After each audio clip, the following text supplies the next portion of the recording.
Hello and welcome to my Geology 1004 presentation. Today I will be talking about my thoughts and newfound knowledge on nuclear power. So what exactly is nuclear power?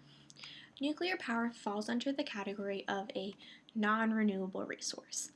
This means that the naturally occurring radioactive minerals that help create nuclear energy cannot be reused after their initial reaction.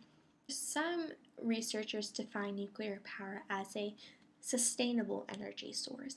This is because there are enough resources to fuel this type of energy for well over 100 years.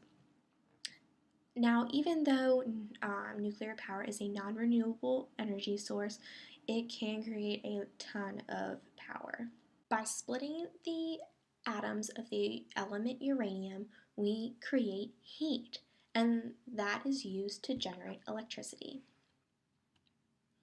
Uranium is our main source for nuclear power. Uranium is the heaviest naturally occurring element on planet Earth and can be found in many different types of rocks. However, our primary ores for uranium are uraninite or pitchblende, which we can see in Figure A, and sandstone, which you can see in Figure B. Although it can be found in many different types of rocks, the quantity in these rocks is very minor, and the richest deposits of uranium can be found in rocks that are over 2.2 billion years old. This is because prior to 2.5 billion years ago, the oxygen levels of planet Earth were severely low.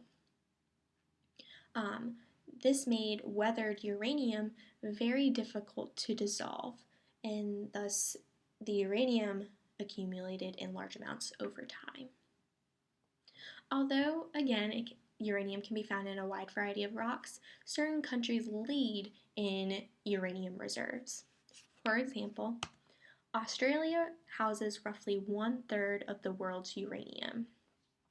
As for North America, only 13% of uranium can be found here, and 2/3 of that amount can be found in Canada. Now, you may think that since Australia is the leader of uranium supply, that it would also be the leader in uranium extraction. However, that is not the case. Kazakhstan is the world's leader in uranium extraction. Now, you're probably thinking, what do you mean by extracting uranium? In order to use uranium to power nuclear energy, we have to first get it out of the rock or ore that it is housed in. There are three methods that are commonly used to mine uranium, and they are open pit, underground, and in situ leach or in-place recovery. Open pit extraction is when uranium ore is close to the surface. Surface soils and rocks are then removed in order to reach the uranium ore. Just like the name, an open-air pit is created from taking strips of rock out at a time from the surface. As we can see in Figure A, this is an example of an open pit mine. This one in particular is located in Canada. For uranium ore that is too deep to reach from the surface, drills are used in a common method called underground mining. Once the ore is drilled to, it is broken up to create a debris so that it can easily be transported from underground to the surface. Lastly, the most environmentally friendly method of mining uranium is called in situ leach or in-place recovery. This is because no rock is extracted from the ground using this method. Instead, uranium is removed by introducing an oxidizing agent to the ground that dissolves the uranium.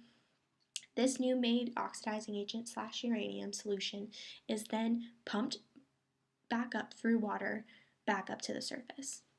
Although this is known for being the cheapest and most environmentally friendly method, there is still fear that if the water used to pump the uranium solution back up to the surface is not monitored carefully, it could contaminate local water supply. Now, with all this talk about what is uranium, where is it located, how do we get it, we're finally on to how do we use uranium to make nuclear energy. For our lecture, our focus is on nuclear fission. Nuclear fission is defined as when neutrons bombard the nucleus of an atom, causing it to split into two fragments. When this reaction occurs, heat energy is released, and the neutrons of the split atom are then discharged to split the nuclei of other neighboring atoms, which causes a chain reaction. It is important to keep in mind that under controlled circumstances, nuclear fission is a great source of heat. However, if nuclear fission reactions are not controlled, this can lead to massive nuclear explosions. The key component of nuclear fission is, again, uranium. Uranium comes in two isotopes, 238 uranium and 235 uranium. However, 235 uranium is the only isotope that is fissionable or can undergo nuclear fission. And it so happens that this isotope is only present in 0.7% of natural uranium. In order to produce a chain reaction, 3.5% of the isotope is needed to be present. So, with that being said, natural uranium is processed to create an enriched uranium pellet.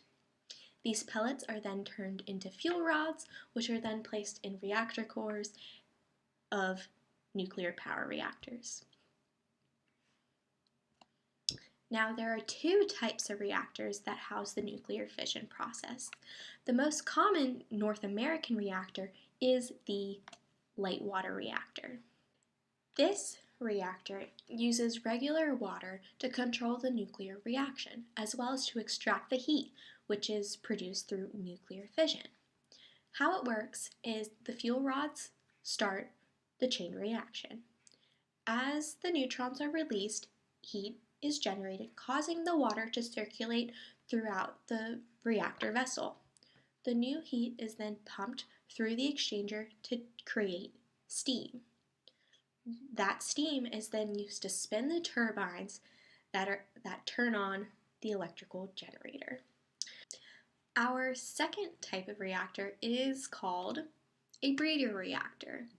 This reactor is able to convert uranium waste or unfissionable uranium isotope, uranium-238, into plutonium, which can be used as fuel.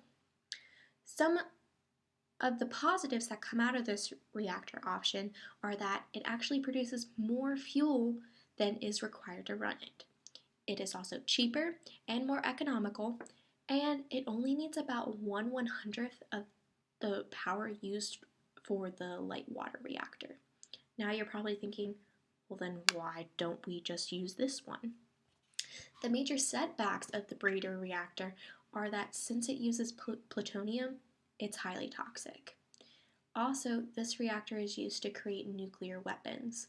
So creating and or using this type of reactor draws big concerns to surrounding countries and even the world. Now that we've talked about nuclear energy as a whole, I'd like to review the pros and cons of this energy source.